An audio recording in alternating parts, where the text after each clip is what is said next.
Assalamualaikum warahmatullahi wabarakatuh. Perkenalkan, nama saya Cintina Dewi Masita dengan NIM 231080204141. Di sini saya akan menjelaskan materi tentang manajemen sumber daya manusia. Manajemen sumber daya manusia merupakan salah satu upaya yang dilakukan perusahaan untuk mengatur sumber daya manusia yang telah ditetapkan sebelumnya. Manajemen sumber daya manusia ini difokuskan pada kegiatan rekrutmen SDM, mengelola, mengarahkan untuk mencapai tujuan sebuah perusahaan. Upaya perusahaan dalam menerapkan manajemen sumber daya manusia dengan menghadirkan HR atau Human Resource untuk memberikan berbagai macam pengetahuan seputar perusahaan, manajemen talenta, layanan administrasi, pelatihan, dan juga pembinaan. Dalam perusahaan, fungsi HR sangat penting dalam perusahaan karena untuk mencapai tujuan organisasi. Tujuan manajemen sumber daya manusia yaitu yang pertama membuat kebijakan dan mempertimbangkan, yang kedua membantu perusahaan mencapai tujuan, yang ketiga memberi dukungan, keempat menyelesaikan masalah, dan yang kelima sebagai media komunikasi yang baik. Kemudian selain tujuan ada juga fungsi sumber daya manusia. Yang pertama yaitu perencanaan atau planning. Fungsi perencanaan ini merupakan upaya dasar dalam pengambilan keputusan yang sudah diperhitungkan dengan matang. Yang kedua yaitu rekrutmen, di mana proses dalam penarikan kandidat untuk mengisi posisi yang kosong yang telah memenuhi kualifikasi. Yang ketiga ada seleksi. Dalam proses seleksi ini untuk menentukan tenaga kerja yang tepat. Dari sekian banyak kandidat itu mempunyai beberapa tahapan, yaitu yang pertama menelaah CV, kemudian melakukan penyaringan. Setelah selesai melakukan penyaringan, kandidat yang sesuai dengan kualifikasi ini diuji dengan wawancara tertulis maupun proses seleksi lainnya. Kemudian yang keempat yaitu penilaian dan pengembangan karir.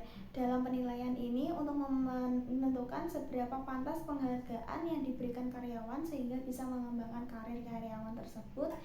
Hal ini juga bisa mempertahankan karyawan yang memiliki komitmen tinggi kepada perusahaan. Yang kelima yaitu evaluasi kerja.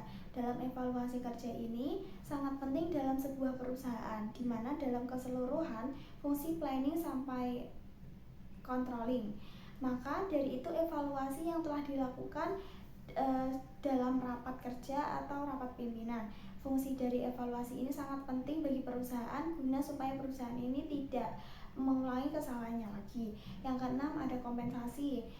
Fungsi dari kompensasi ini adalah pemberian balasan jasa secara langsung ataupun tidak langsung, yang berbentuk uang maupun berbentuk barang kepada tenaga kerja atau karyawan sebagai bentuk imbalan atau jasa dari perusahaan dengan tanggung jawab tenaga kerja dan prestasinya. Kemudian yang kedelapan yaitu pengintegrasian. Pengintegrasian ini merupakan aktivitas untuk menyatukan antara kepentingan perusahaan dengan kebutuhan para karyawan sehingga menciptakan kerjasama yang menguntungkan bagi kedua belah pihak tersebut.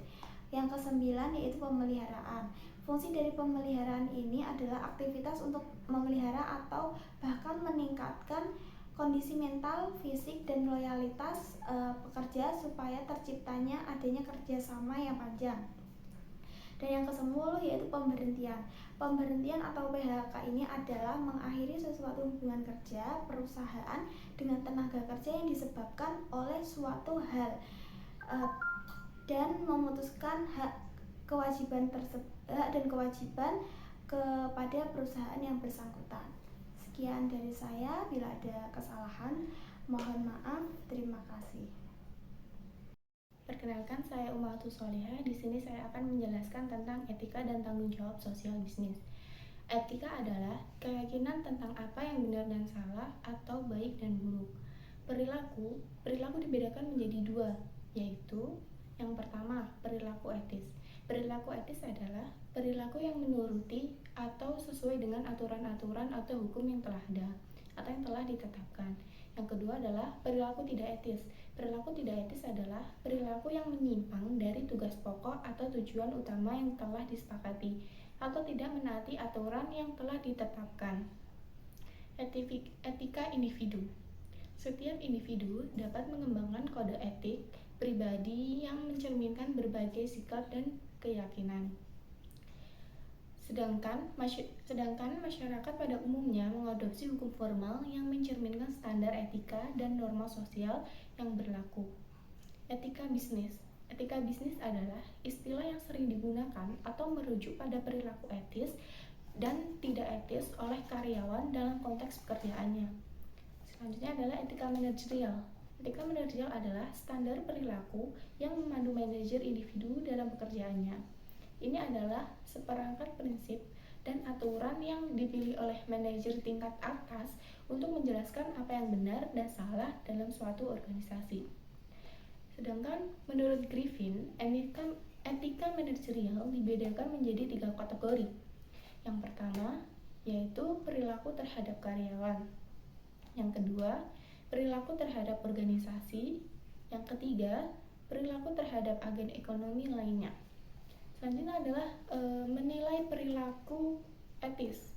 Penilaian etis merupakan proses yang berbasis rasionalitas yang terdiri dari 4 komponen, yakni kesadaran, penilaian, niat, dan perilaku aktual. Selanjutnya adalah langkah-langkah untuk menerapkan penilaian etis terhadap situasi yang dapat timbul selama menjalankan kegiatan bisnis sebagai berikut.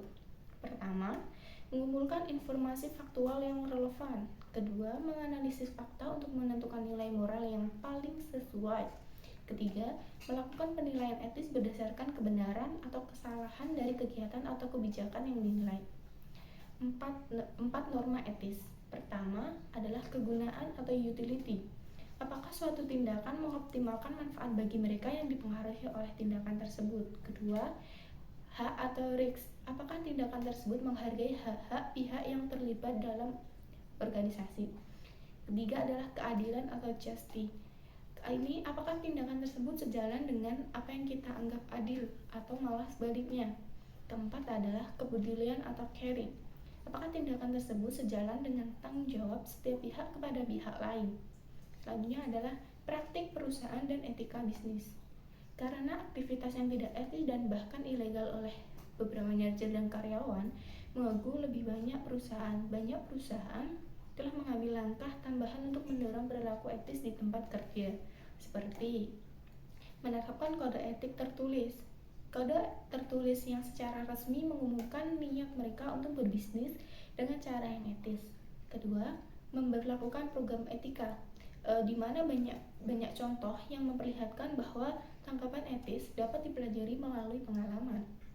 Selanjutnya adalah tanggung jawab sosial. Tanggung jawab sosial adalah konsep tentang upaya suatu bisnis untuk menyeimbangkan komitmennya kepada kelompok dan individu di lingkungannya. Kelompok dan individu ini disebut pemangku kepentingan organisasi yang secara langsung dipengaruhi oleh praktik organisasi dan oleh karena itu memiliki andil dalam kinerjanya. Selanjutnya adalah area tanggung jawab. Saat mendefinisikan tanggung jawab sosialnya, perusahaan biasanya menghadapi 4 bidang perhatian. 4 bidang perhatian tersebut yaitu: pertama, tanggung jawab terhadap konsumen. Kedua, tanggung jawab terhadap lingkungan. Ketiga, tanggung jawab terhadap karyawan. Keempat, tanggung jawab terhadap pemilik. Selanjutnya adalah implementasi program. Implementasi program memiliki 4 pendekatan tanggung jawab sosial, yaitu: pertama, sikap obstruktif. Yang kedua, sikap defensif. Yang ketiga, sikap akomodatif. Yang keempat, sikap proaktif. Tersebut adalah 4 pendekatan terhadap sosial.